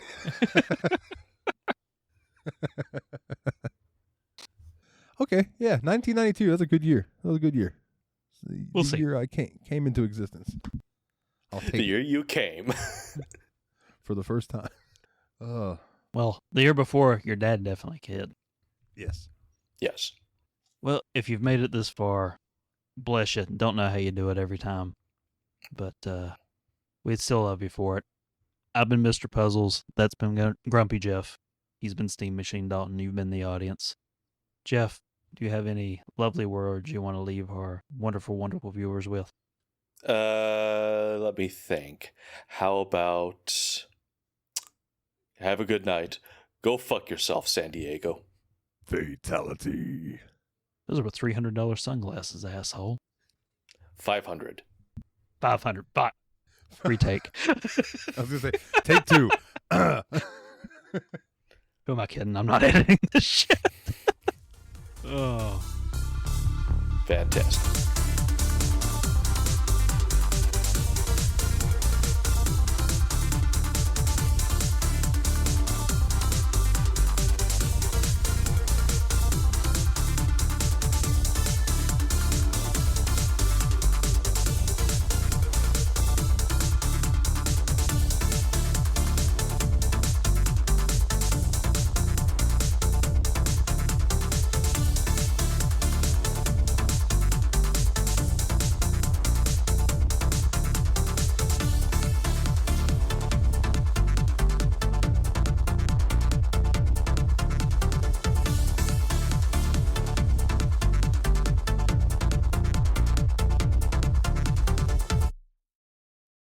So, Jeff, you know we have to try and goad him into saying things in front of his mom that he does not want to say in front of his mom. You say that? This woman lived through me and Dustin living in this house together. She has heard goddamn anything and everything that I can ever think to say. I'll tell you a fun story. There was one time we were out on the back porch, and it was me, her, Dustin, and a couple other of us, and we were all smoking pot. And I used the term Debbie Downer, and my mom's name is Debbie. She didn't know about the character Debbie Downer from Saturday Night Live or Mad TV, whichever it was. So I said, "Don't be a Debbie Downer." My mom goes, "Hey, fuck you." And I was like, "Whoa, what?" And once we explained it, everybody had a good laugh about it, but it was just really funny. She was like, "Hey, fuck you." No, don't be bringing her down. I'm assuming she was smoking too. Yeah. Yeah, I remember the first time I asked her, "You want to smoke with me?" And she was like, "Yeah, sure." So it was me, her, and two of my friends. We go out back, and I packed the bowl, and I start explaining to her how to hit the bowl. My friend Rachel goes, "Dalton, I'm pretty sure your mom knows how to smoke a bowl." Oh, yeah, my bad. My bad. Makes me think of that Tom Segura bit where he gave his mom edibles, and she had never touched anything THC in her life. And I think like 5 milligrams or something like that. So she takes one, just like, "I feel nothing." Goes to bed, knocks the hell out. Next day, "Do you think I could have another one of your gummies?" Yeah, here, mom, here, mom. "I didn't feel anything last time. Should I take 2? Absolutely. Gives her 2 as she's sitting there. "I still feel nothing. Should I take more?" "Sure, why the fuck not?" Hands her like 3 more. Keeps saying she's not feeling anything, goes to bed. And he's laying in bed, he's getting ready to go to sleep and gets a text message from her. "Something is wrong." Like what? LOL. "I think I am dying." Yeah. And it especially ends with her like sobbing, thinking that he's trying to poison her. And this has all been elaborate. with edibles, it's real easy to take too much. And like the thing to remember if you get too high on weed is you're going to be fine. You might think and feel like you're going to die. You're going to be fine. Find some snacks, stay hydrated, ride it out. But I can imagine that little old lady. For instance, at work, I think I've told this story, but we had this old man come in, told Tony, "No, my tolerance, I've been smoking weed for years." Tony's like, "All right, man." So the guy was asking him about these capsules that we have. And Tony's like, "They're really strong, man, just so you know." He's like, they're I think it's 1,500 milligrams, and you get 30 of them, or something like. Anyway, it equals out to like the milligrams of these things are way more than anything else that we offer. Normally, our edibles are 10 milligrams a piece, so these are like taking 15 edibles at a time. And this old man took one, said he woke up in the middle of the night, had to pee, couldn't walk, had to crawl to the bathroom to take a piss. I thought he was like, had to piss, couldn't find his dick. Couldn't piss, couldn't find his dick. He just didn't know where it was. But no. And so he brought him back and returned him. And I'll never forget Nate, the guy I worked with at the time, looking at me and goes, "Who sold that old man 1,500 milligram capsules?" And in my head, my brain went, Tony. But I went, I don't know, man. That's fucking, I don't know. That's wild. So the next time I work with Tony, I was like, bruh, let me tell you what happened. And he goes, dude, I tried to warn him they were strong. He told me that his tolerance was, he'd been smoking for years. So I was like, all right. I was like, oh, well, you did all you could do. He learned the lesson himself. It's like that scene from Wolf of Wall Street. Delayed or expired Quaaludes has a delayed effect. Yeah, when they take the Quaaludes and it shows the whole scene and everything goes fine, they're like, this is actually what really happened. And he's fine when he's just crawling like he's struggling to move the earth. Like, apparently during that scene, they those Lamborghinis were just like kit cars. They destroyed 3 of them. She said bye. Gone before we could embarrass you. I guess kit cars are more like, so they're not like functional. No, well, they were functional, but it's just like it's the engine of a Honda, and it's like the chassis, just like steel girders. It's just the body of the body is just they want to get all the detail, but as you saw during that scene, all the parts had to fall off. So it's like they were like I think they just had like exploding bolts. So like when it hit a mailbox, they like activated the bolts, and it's just a panel fell off. Yeah, that scene's funny as fuck.